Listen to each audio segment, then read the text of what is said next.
Hello and welcome to Hardcast. Join us for a rather abrupt wrap-up of Valiant's own Justice Avengers. I'm Humphrey Erm. And I'm Christian Claus. Lifeline, give me Unity Volume 7, Revenge of the Armor Hunters.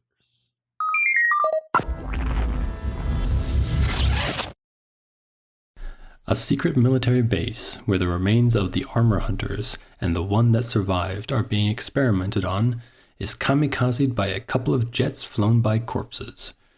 According to our one surviving hunter, Quartz, he isn't the last hunter alive, and they are being attacked by that hunter, because no hunter is left behind. Malcolm, who is still in his isolation bubble, where he is less a prisoner and more a guest. He just likes staying there with the holograms of his old teammates. Lady Colonel Capshaw and Exo Manowar arrive at the base and try to figure out who attacked. Aboard Ginger, the team recognizes that they're flying in the opposite direction that they were supposed to be. It seems that Ginger has been hacked and is now en route to the military base from before. Ginger attacks the team inside her with her immune system and continues on her way to the military base. Inside the base, Quartz escapes and goes on a hunt, and inside Ginger, the team is up against bad odds. Gilad goes to Malcolm to get him as safe as possible in the situation, and finds that Helix is not part of the holograms, and that she is alive and has taken over the ship. All right. Finally some, what would the word be? Closure? Payback? I don't know what you're referring to. Well, yes, the fact that they hinted at this, well, not even hinted, they stated this way back at the end of Armor Hunters. You know, they assumed Helix was dead, but we saw her, going through the telephone wires. Yeah, I remember that, yeah. It's kind of fun being like, there we go, something happened. Wait, so I can't remember. Armor Hunters wasn't the last Unity thing, right? No, that was the Warmonger. Right. So, but Warmonger was after the Armor Hunters, right? Yes. Okay. Yeah, it's just, again, I mean, we've talked about this so many times, but it's just so hard to, because there's so much time in between these comics. It's just kind of ridiculous to be like, wait, was that the last thing, or did it happen? Like, because everything happened so long ago. I mean, I didn't even remember the names of all these Armor Hunters. So yeah, though we do get a nice little informative piece at the very beginning.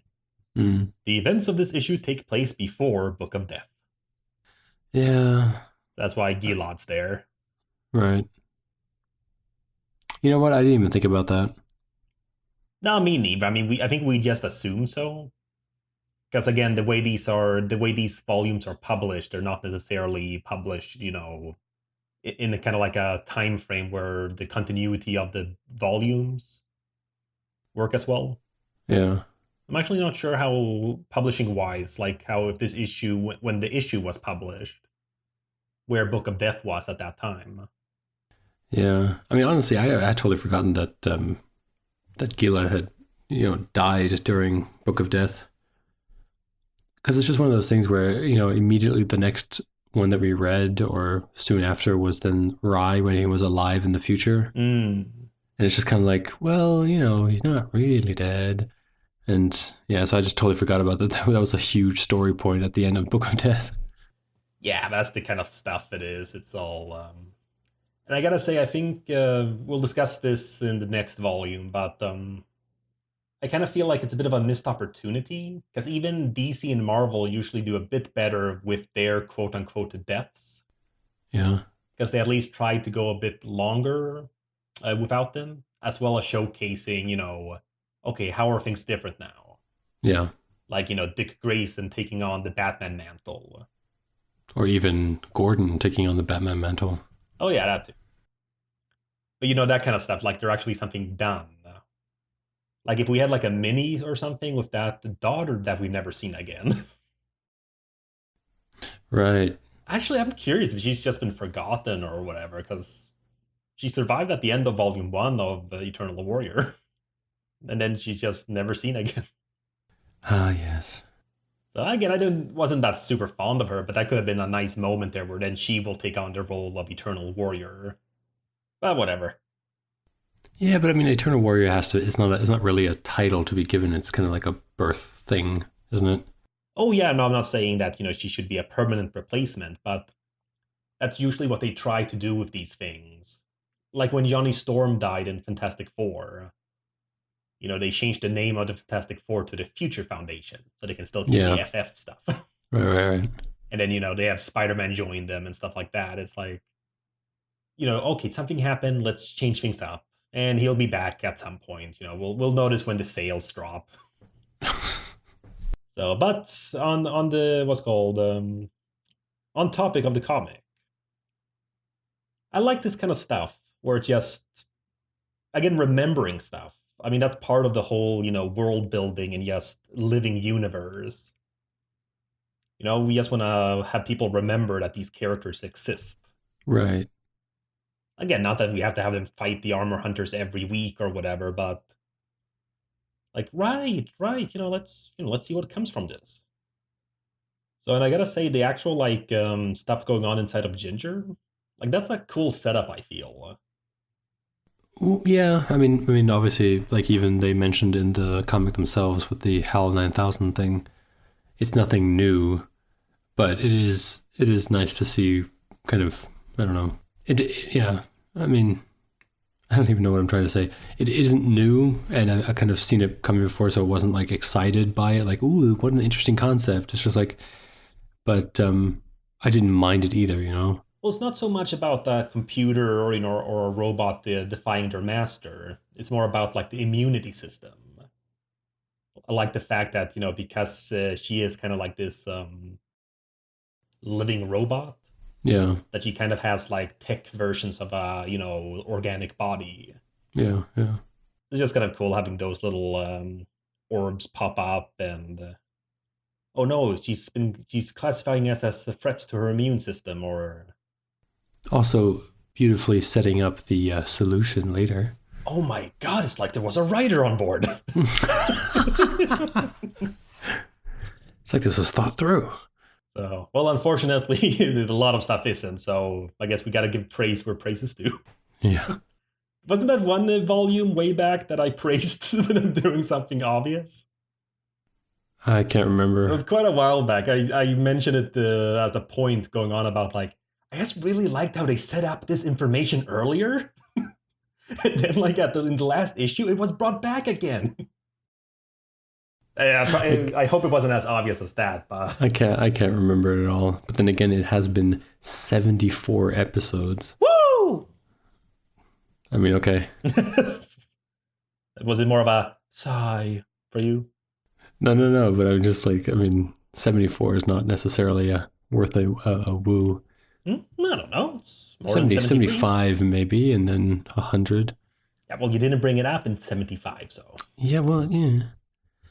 I'm going to point out something later as well, but I kind of want to point it out now. You know how they tie down quartz Yeah. with like these leather straps? Yes. Are they stupid? Well, you have to have something go wrong. Well, okay. This is a mistake, right? You probably just like, oh, we have these leather straps with which we, tie down our prisoners and experiment on, right? It works for all the humans we do this on and all that kind of stuff. But after he's broken out once by snapping it with one of his crystals, why in the last issue, or in the next issue even, spoiler alert, when he's captured again, do they put him back in those same bindings? Well, he can't move at all at that point. He's just covered in scabs. Yeah, but still, I mean... I like to imagine it like a human version of it. Yeah. Because, then it's not simply, like burns. Could you imagine someone, like, picking that scab? Oh.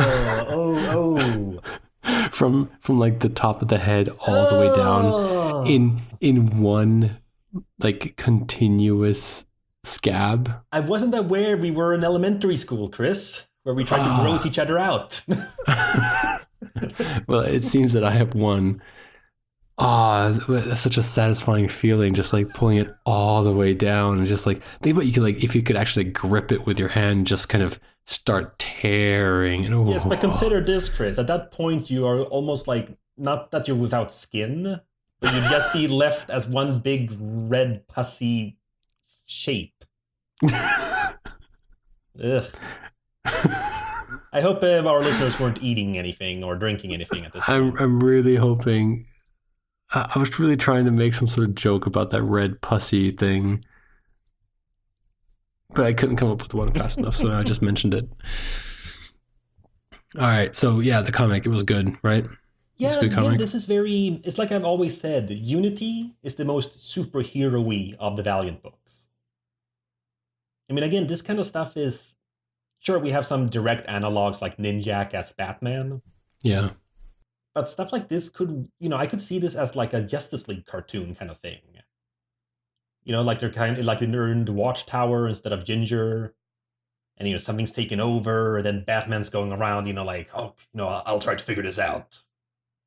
And then I guess Livewire would be Martian Manhunter, try to read the mind of the Watchtower or whatever. Mm-hmm. And that's the thing, it's like, and that's one of the reasons I really like the Justice League movie, because compared to like the Avengers and stuff, that really was just a group of superheroes rather than secret agents or, whatever. Yeah, I still haven't watched that. Again, I recommend. I don't know if you'll like it, but I recommend it. I liked it a lot. All right, We'll watch it maybe we together. can. Yeah, we'll watch it together when you come down. But again, this is what I like about this book, and it has been pretty consistent for the most part since the first volume, which I remember really lauding the praises for it. Mm-hmm. Because it's just, oh, so cool. Well, it's very standard. Like it's not. I mean, it's not something that I would necessarily be uh, like eagerly waiting for to drop every week or every month. Yeah. Yeah, month. Yeah. Um, but it is definitely one that I would keep picking up. You know. Well, yeah, it's just very. I think sometimes people, how should we say? I think people kind of misunderstand sometimes when someone says standard, so to speak. Because I don't think there's anything wrong with that in of itself. Because Mm, I agree, this is not groundbreaking. It's not clever. It's not like one of those things where like, oh man, I can't believe they thought of something so interesting. yeah. Exactly. But it's kind of like whenever you read like a Donald Duck comic book, you have like usually 4 or 5 the stories. You usually start off with this what I would call the standard comic. It's not one that's trying to reinvent the wheel. It's not one trying to deconstruct what Donald's all about, which they still do to this day, which am impressed with those writers. But it's like, okay, let's see, Donald Duck comic this week. Okay, well, what about if he gets a job as, and you make a fun story out of that? It didn't change my life. It didn't, I didn't think it was like the most amazingly drawn thing ever. Mm-hmm. But I feel you need that sometimes. Like you can't actually here. How about this? Instead of just having things be like just praising things that can on a special occasion be amazing. What about praising the ones who can actually be consistently good? Yeah. True. So again, not saying not to praise the ones that do, every so often be like, oh my god, did you read that one? But this was so standard, and I think that might be one of the reasons why, besides people loving like Batman, for example, of course he's an icon and all that, but I think for the most part his adventures are very standard. Yeah. Like we know what we're getting ourselves into. We just want to see him fight some colorful villain. And every so often some writers like really gonna figure out something smart about it. But in general, I just want to see something fun. I want to see superheroes. Yeah. You want to see this group of people that you kind of enjoy just going on adventures. Exactly. Again, I don't know. It's like I said, it's definitely not my favorite of all of them. It's like you said, it's not the one I'm like, oh, can't wait for next Unity. Mm-hmm. Yeah. Like I said. Yeah. But it's like almost comfort food. It's kind of like I would miss it if I didn't get it every month. Yeah. Yeah. Oh no, which is the problem now, right? So this is the last volume. Is it? Yep, that's why it has that special like big issue at the end, Ah. and why they kind of wrap. That's my only problem with this story. It's like wrapped up so quickly. Yeah, it is very rushed. And again, as I've said before, I appreciate them telling stories quickly, but I'd rather be it that they then had another 2 issues for another quick story. Right, right. But whatever. Issue 24. After a quick recap from the previous volume, we see Malcolm intercept the blast meant for Gilad and immediately cut between everyone inside Ginger fighting against her and Helix. Back at Gate, Quartz is wreaking havoc, and upon hearing he is loose, Exo goes to join the fight. On Ginger, Gilad is left alone in a room where he can't breathe after Malcolm manages to open a door, get electrocuted, and fall through it. Livewire taps into Ginger's memories and talks with her. Exo and Quartz fight, Livewire and Helix fight, and Ginger is getting closer, and it's all shaping up to be a big finale. Livewire figures out a way to defeat Helix. They redirect Ginger, and she survives an explosive crash landing. Finally, Quartz, who is back wrapped up in cloth for some reason again, gives an ominous warning about the future of the Exo suit. Holy art shift, Batman! Oh yeah, that was a very, very big art shift. Yeah, again, I don't mind it in between volumes because, it's their own story, could have its own tone. But like, especially reading it like this, where we haven't even had time to forget like how it was drawn, is like, whoa, okay. And it's so different. It's so dark and thick lines. Very thick lines and a lot of black. Yeah, yeah. But I honestly don't mind it. It has a certain nice style to it, I gotta say.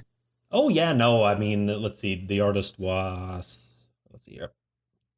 Something Italian or Spanish, obviously. No, well, maybe the first one, Carl Molina, but it's a K with Mark Pennington. Yeah, it's the most Spanish Italian name I've heard, Mark Pennington. Yeah, well, you never know. And I'm not saying, I mean, my name. Yes, Mr. Swedish Man, Humphrey Erm. Yes, exactly. So it's not very. I know full well we can't judge a person by their name. I'd love to be Sherlocked. Sherlocked? Well, when he does the Sherlock scan.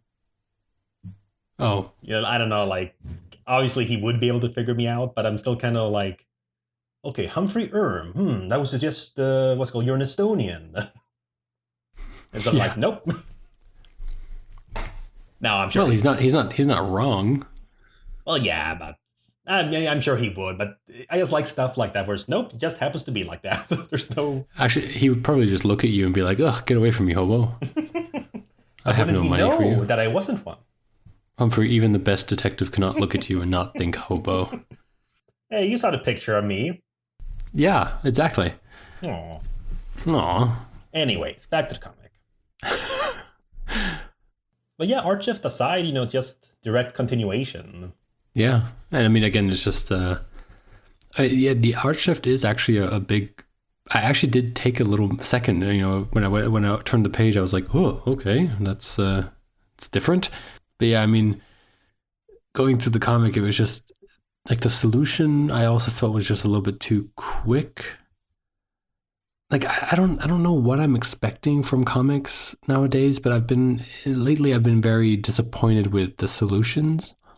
And I think maybe because I've just felt that these comics are getting more and more cinematic and more epic, that I want it to have a nice cinematic epic ending too. And a lot of these things end up with being just like, oh, I tricked you. Or, oh, there's this one thing that we didn't think of yet, so let me just press this button and then everything works. And I don't know. So I felt like this was I kind of wanted to see more of a fight between Helix and the team, like where she uses, Ginger and all that kind of stuff. But I mean, she was defeated in like a page. Yeah, no, I agree. It just felt kind of anticlimactic. Yeah, no, I agree. Sometimes I want a bit more like manga in it. Yeah, Where they actually do fight. for like an entire 3 chapters. Yeah, I mean, you don't have to exaggerate, but it's more about the whole idea that there is an actual like choreography and thought behind it. Yeah. I mean, a lot of manga will go overboard, like Hunter x Hunter or Naruto. I know where they have like diagrams explaining their powers that they explain to their opponents. No way. Oh, you haven't seen that? No. Many times. So we're again not like it's not like that's all they show. Yeah, of course. And I can sometimes just it'll be smart and have it be that it's onlookers that explain it. I can just imagine like in an actual fight, like in the anime or something like that. Like they're pulling out these sheets of paper with like these diagrams on it to explain their power set. It's like, okay, and if you see here in figure A, this is how I'm going to defeat you later. Oh man. Yeah, but again, it works because it's just too. It's not so much that they weren't explaining it clearly. Like like visually, we kind of understood what happened, Yeah. but it's more about like, aha, and it kind of showcases the characters how they explain it too.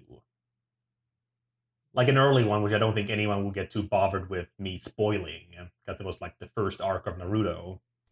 Yeah. There's the whole thing where him and his crew are fighting this ninja, Zabusa, I think his name was, and he's captured their teacher Kakashi in like a water bubble. But in order to keep him in that bubble, he has to have his hand on that bubble, so he can't move his arm. So what happens then is what's called Sasuke throws this like big shuriken thing over at him, which he catches with his other hand. But that was like there was another one attached to it, which is then going over to his legs, so he jumps up. But then, as he dodges that last one, it turns out that other one wasn't a shuriken at all, but it was Naruto who transformed into one. Who then has one of those yukai knives or whatever, or no, kunai knives. It's those little ninja blades, which he then throws at him. And at that point, the only choice Sabusa had, besides getting killed, was to let go of the bubble. And they then, after that happens, they have a whole explanation of how it worked, where they show like diagrams of a little Naruto icon on top of the shuriken, and yeah. But I like that because they have it be cool at first, and then they explain it. In this case here, we don't really get much of that. It's just like some talking, some punching here and there, and then a solution at some point. Yeah, exactly. But then again, I mean, that's the difference between, I guess, Western and Eastern comics. It's just that there's a lot less real estate in Western comics. Because you have to have these, 21 pages, and you're very kind of limited in what kind of story you need to tell. Whereas I feel like, manga can go on forever. You put out your chapter a week, and I think if you haven't come up with a new idea for how it goes further, you just make the fight a little bit longer. And yeah, it does feel a little bit more epic, and there's a lot more stuff that can happen. But I don't know. I think with this, I think also because it come out monthly and also only 21 pages each month, you kind of want more story progress. Like, I mean, how annoyed were you with an episode of Dragon Ball Z where all they did the entire episode was just shout at each other? Well, not too much because I never watched it as a kid. I wasn't allowed to. Oh yeah, right, yeah. I read the manga and that was paced perfectly. Well, yeah, of course. So, but I know what you mean. I mean, it's almost kind of like the thing with. I mean, Attack on Titan does it well, but it could have that issue in that sense. It could be just like a whole issue of them not really accomplishing anything. Right. It's just them fighting and dying and whatnot. And I guess that's the whole thing too. It's just as you said, they're constantly pushing them out once per week, and they know that they get to keep doing it until it's canceled. So they don't really have that thing where it's like, okay, here you go, you have to write this many issues, or Though I guess this could be seen a little bit as I mean this volume in particular could be seen a bit like when a manga has to be wrapped up. I've read a few Yeah, mangas like that, and it's always sad. really. What kind? I haven't come across Shaman any of King had those. it. Ah, Shaman King. I remember watching the anime for like a couple of episodes. I never saw like the anime properly, but I read quite a bit of the manga. But then I kind of lost track midway through. But I remember reading about it that he never got to the actual, final thing. Like it suddenly had like very bad ratings, and they had to cancel it. So they Okay, never, that yeah, so they sucks. never actually got to like the whole final confrontation. Another example, a lot of manga this episode or like this podcast. But another manga I remember reading was one that was very short lived. I think it was like 20 chapters. I just really loved it because it was about a medieval doctor. It's like, oh, cool. He's like a doctor, but it's in the olden days. So his, medical procedures are like miracles, magic. Also, it's like a future doctor No, who no, went no.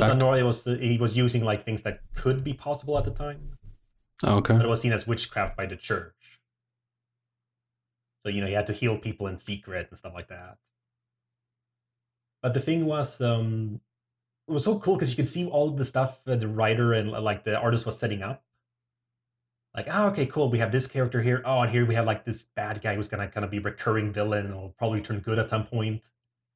Like, he had all the ingredients set up, but then he had to wrap it all up in like 5 chapters. Also, just because he got cancelled, or Yeah, ugh. it's too bad because again, I really liked it. Too bad the Japanese had such bad taste. No, I don't know. I mean, but you could tell though. He had like set up all this stuff, and it just didn't work like literary wise or whatever you could say, like narratively. Yes, Mm. it didn't work narratively to set things up the way he did to have everything solved because it had a conclusion and everything, but it just didn't. It wasn't satisfying. It's like here's this really cool thing, and all this stuff's gonna happen at some point, and now we all solved it. But as usual, as we keep saying, the more we talk about other stuff, the more proof that this worked. Yeah, because there's nothing bad to say. I mean, yeah, I just, as you said before, it's a comic that just works the way it's supposed to work. And yeah, I didn't know that this was going to be the last one for this series, which again is kind of sad because it was one of those comics that I did enjoy coming back to.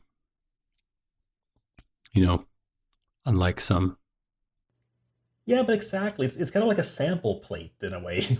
We get a little bit of Gila, a little bit of Livewire, a little bit of Ninjak, a little bit of Exo Manowar. There's someone for everyone. Exactly. I will give up what's called little props on page 8, I believe. So my reader here, my new reader's a little weird. But yeah, page 8 when you see Quartz like in the whole hallway killing people. Yeah. Again, it's very edgy and all that, but I don't know. It looks cool. It appeals to my inner teenager.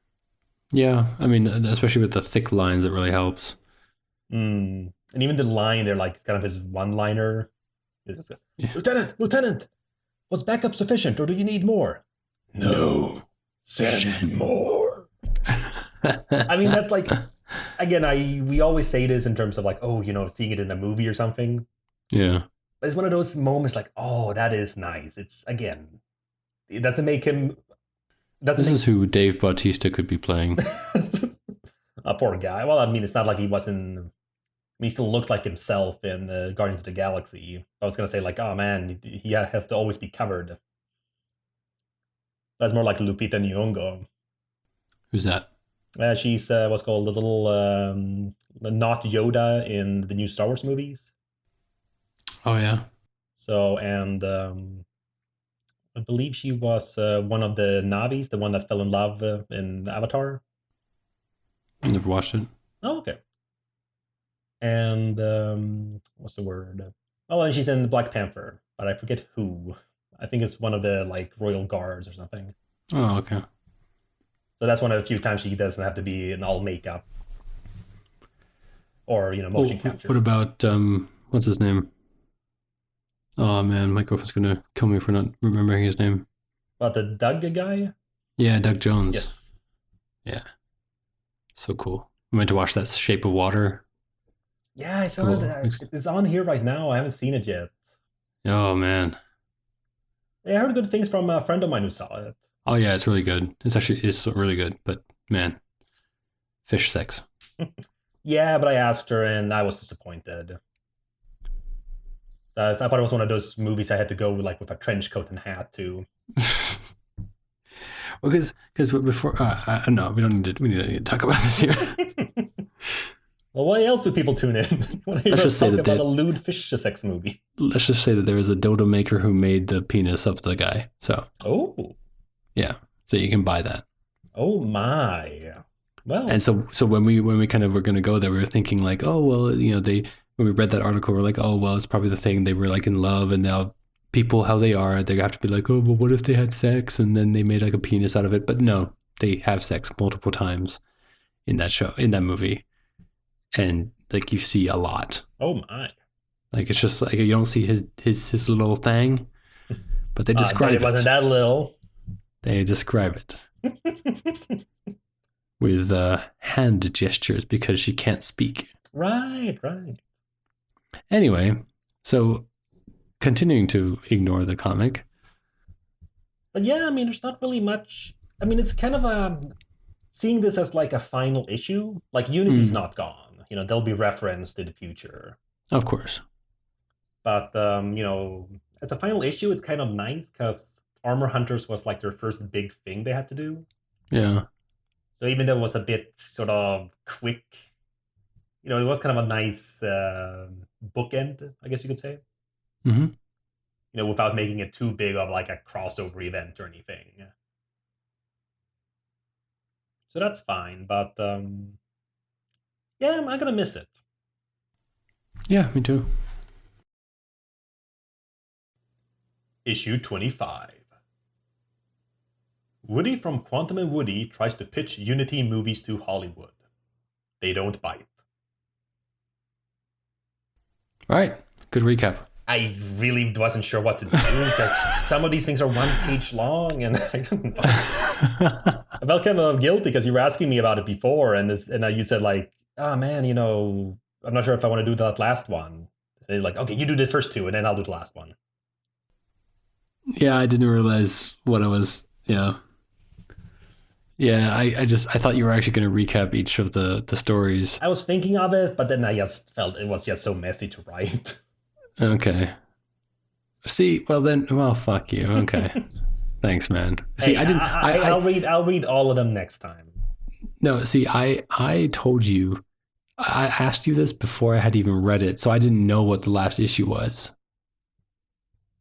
Like I didn't know it was like these like short stories or whatever. I thought it was like going to be a huge epic ending or whatever. So that's when I wrote that to you, and then you could have told me. Well, I did say it was a super large book. I'm sorry. No, it's okay. Anyway, these self-referential jokes are hilarious. Is that for real? What? Is that sarcasm? No. Okay, well, I don't know. So you're usually not that fond of Quantum and Woody and stuff. So. No, but I think a lot of these things were just I don't know. I just thought this stuff was just great. I mean, here, after you reach out to us for this meeting, we actually tested your cure rating. Most people are only vaguely aware of Quantum and Woody. People who identify themselves as fans of Exo Manowar, Unity, etc. mostly have an unfavorable opinion of you. And a number of those who did rate you favorably added, but they were better in the 90s, whatever that means. I love it. I just love it. And then this whole thing, and maybe we'll give you a movie if you make it to like phase 3 of the franchise universe. It's just like, I just really love this stuff.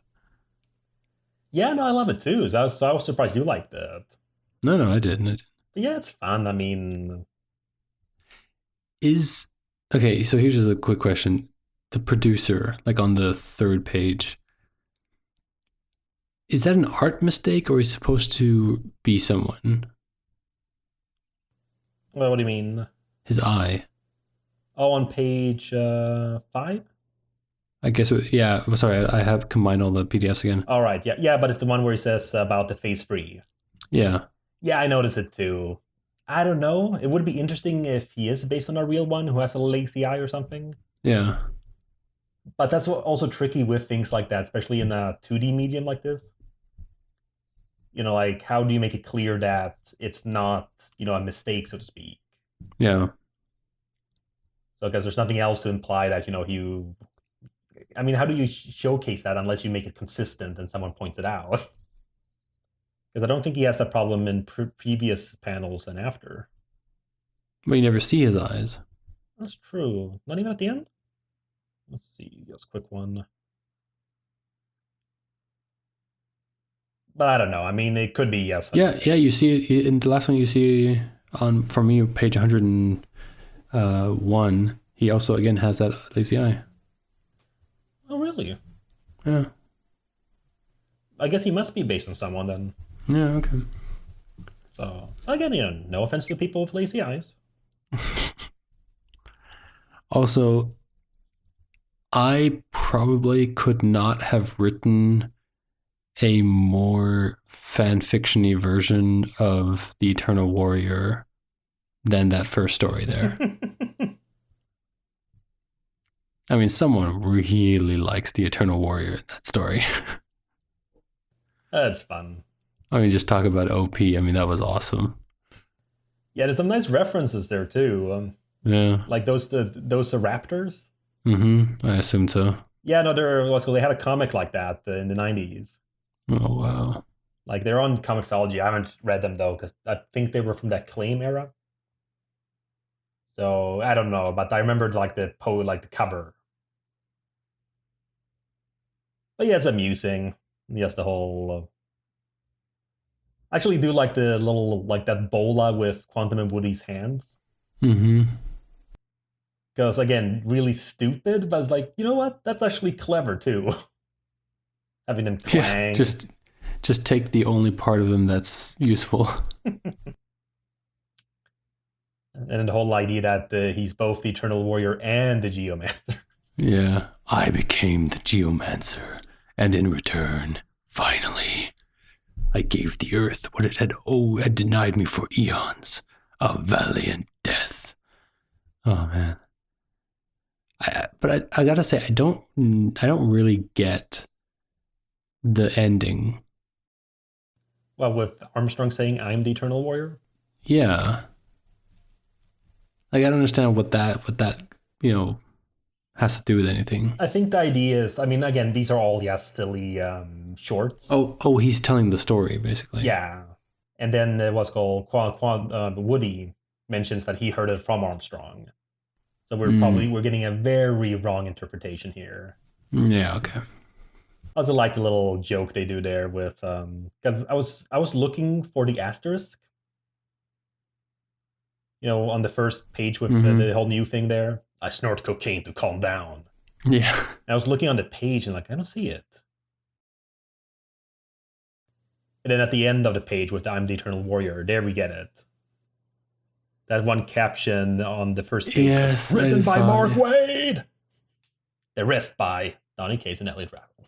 Who's Mark Waid? He's a relatively, not going to say relatively, he's a pretty famous comic book writer. So he's written a lot of, I think, Spider-Man and stuff like that. Oh, okay. I believe he also wrote Marvels. So one of my favorite superhero comics is the Alex Ross thing, where they go through the history of the Marvel universe through his beautiful painted stuff. So good. Oh, and then of course the question here is like, I like it, but I don't know. Is there any way we could make part of it take place in China? Foreshadowing. Oh God, no. That's not even what I was thinking about. Yeah, no, I mean that's no, yeah. obviously they weren't thinking of that there either. It's just so common now. Yeah. Such Where did you get that Chinese money? You get that Chinese money? Yeah.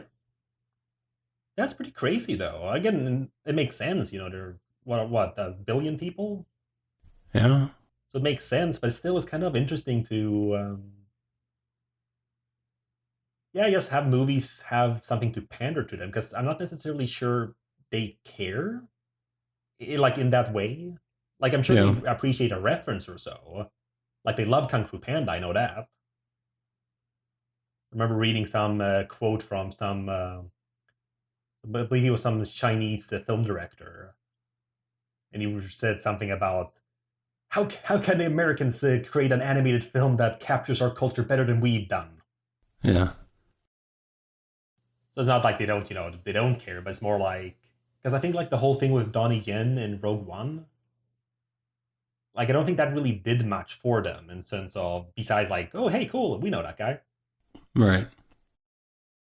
So I'm not sure how often if it's. I'm not gonna say that it backfires, but it might not do as much as they think it will. Yeah. Well, now it's Korea. Yeah, sure. That's twice now they've been there in the Avengers movies. Well, yeah, and well, not only that, but yeah, they kind of do like a lot of things do stuff in Korea now instead of China. Don't necessarily know why. Maybe that's one of the countries that everyone can agree on. It's like okay, Well, only one of the Koreas, right, right. and still no reference to Amadeus Cho. Who's that? He's the new Hulk. Oh, I did not know that.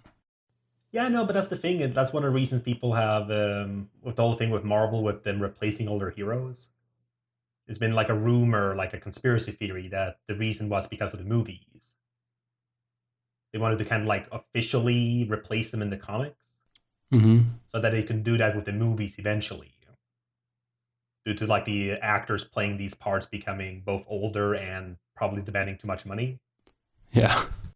So if they can then replace like Iron Man with a young black actress, as Riri Williams, then they'll save money in the future, so to speak. Right, right. Same thing with again. I'm not sure if Mark Ruffalo's too expensive. I mean, he's got to be a little bit, but most of his performances as a big green guy. So I think anyone could do that. Right. No offense to his Hulk performance.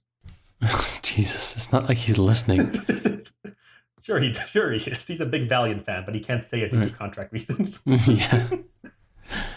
All right, well, let's get through the other stuff. So, Yeah, Goodbye, my favorite one. the one with the ghosts. No, God, no. Okay, Hated that one. because that's the next one. Yeah, I just wanted to skip that one. Goodbye.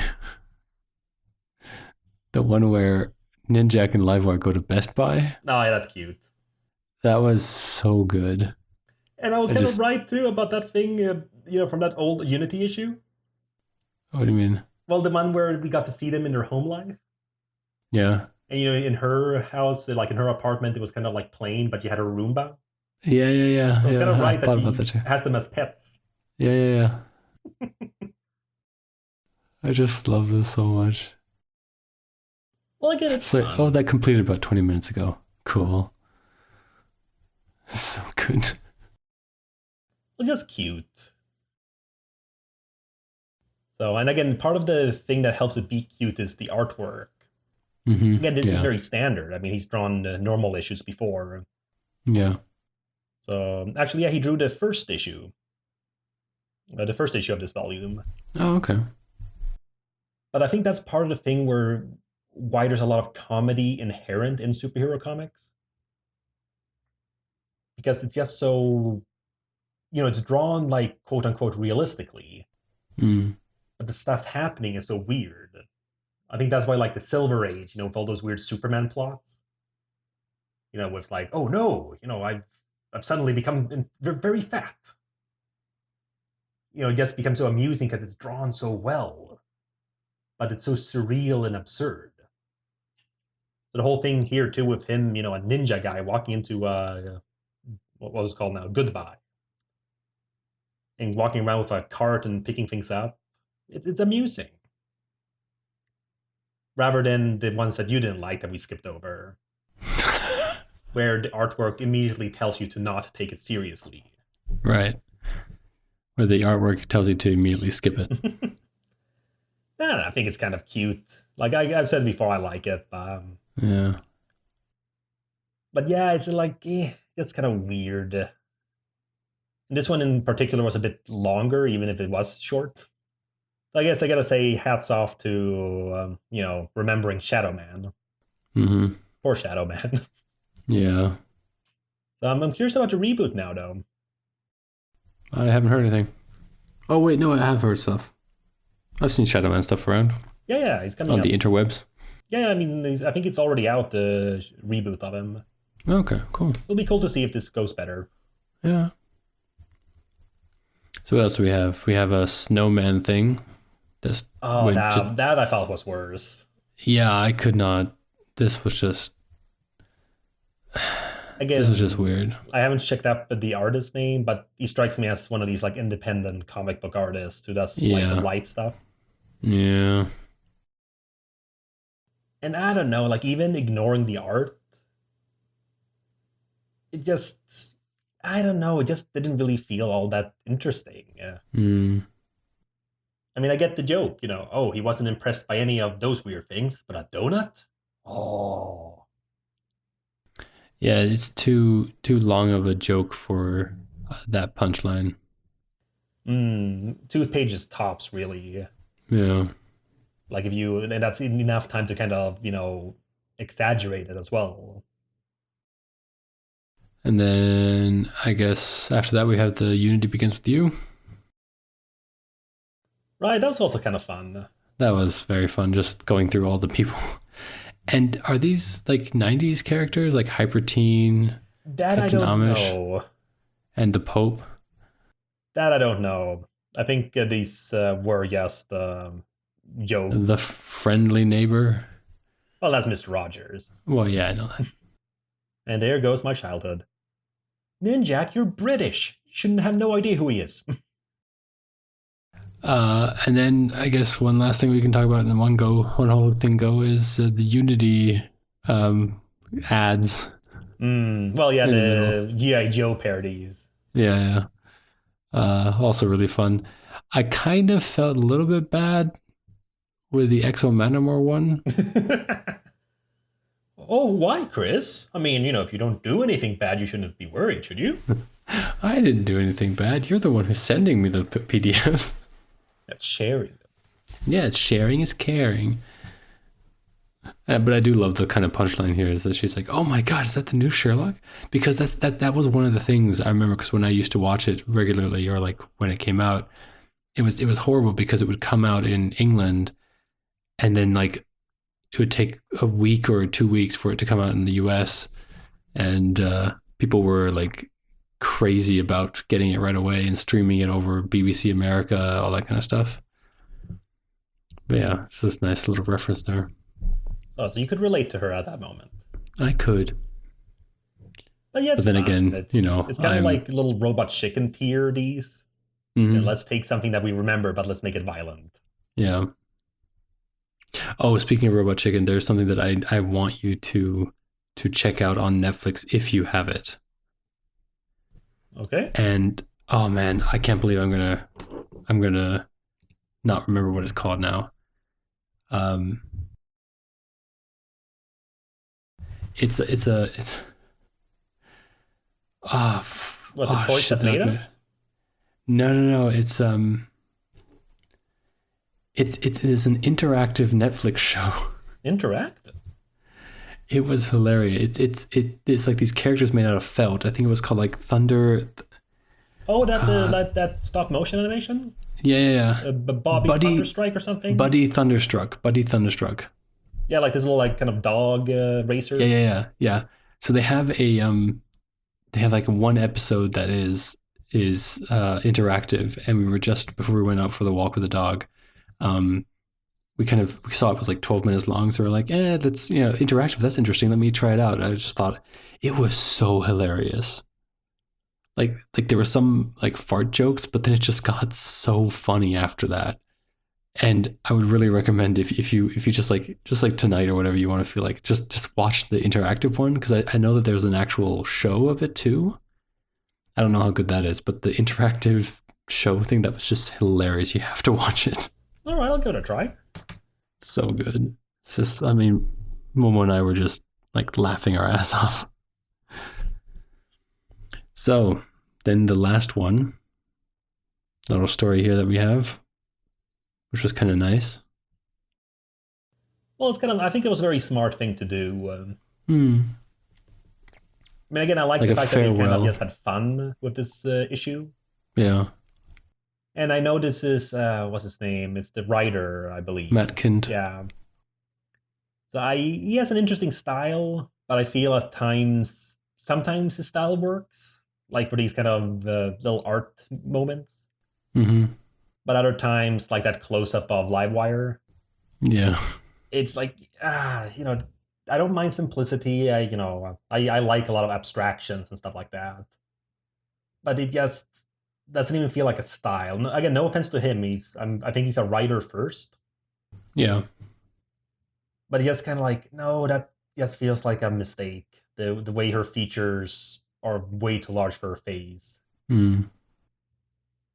So, and again, it's not even like the previous guy, the one you don't like, Yeah. because there is like everything feels purposeful at least. Yeah. Like it's ugly, but like he really goes out of his way to make it ugly. Yeah. Here, it's just kind of like but it's cute. It's very sweet. Mm-hmm.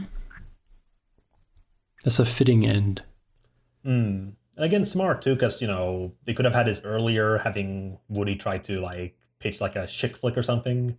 Mm-hmm. But the fact that they kept this at the very end, I think, it leaves us on the right note. Yeah. Well, it was a nice goodbye to Unity. And we'll see them again soon. Yep. Yeah. Again, no actual issue, but yeah, they'll appear when they appear. So, any closing statements you have? So a little eulogy for Unity. Yes. Well, like I said, I think I said it earlier, really. And I think we both kind of did about this was the standard book. So just fun superhero-y things. Yeah. Yeah. The one thing I'll mention, and not really good or bad, but it sometimes felt a bit forced throughout the different volumes, depending on the story. But it felt a bit forced with the characters like disagreeing with each other. Okay. I mean, I get it. I don't want them just to be lovey-dovey and always, getting along. But it kind of feels a bit like they were trying to be a bit too Marvel-ish, because All right. that's what made them like very popular when they started with like Fantastic Four. Yeah, I remember. Yeah, you told me about that. Oh yeah, I probably have, yeah. So, but and again, that's great. It's a nice sort of start for something. But I don't know. At times, it kind of feels a little. Again, it's not out of character or anything, but I guess I feel that it doesn't really feel genuine at times. Like the stuff in the first issue, or like in the issue 23, Yeah. when they're what's called when they're bickering a bit about Gilad mentioning how he had that ninja could put a tracer on his axe, Mm-hmm. and he breaks it and stuff, and like it's fine. Like I don't. It's actually endearing in some ways, but it feels like it's there because it has to be, rather than this is how the characters are. I don't know. It might be just me. So Yeah, I don't know. I mean, I didn't get that impression at all. So, I mean, it's a very small feeling of that. mm. It's not like I'm sitting there and like, oh god, these are not the characters I love. Yeah. But it's just kind of, I don't know. It might be because it was so short, these two issues. So you wanted to get some of that stuff in before all the other stuff happened. Yeah. So it wasn't just immediately to the action. But I don't know. It was just a little feeling I had, and it happened every so often. Like in Well, this that's fair. That's fair. All right. Anything else to say? No, I mean, again, I'm gonna miss it. Yeah. All right. Well, you can discuss this episode on Reddit, tweet us, or you can follow us on Facebook. Also, all of our episodes are available on our hosting site Podbean. Links are in the show notes. Catch us next time for Wrath of the Eternal Warrior, Volume 1. Risen. Oh, yeah. That didn't last long, did it? No.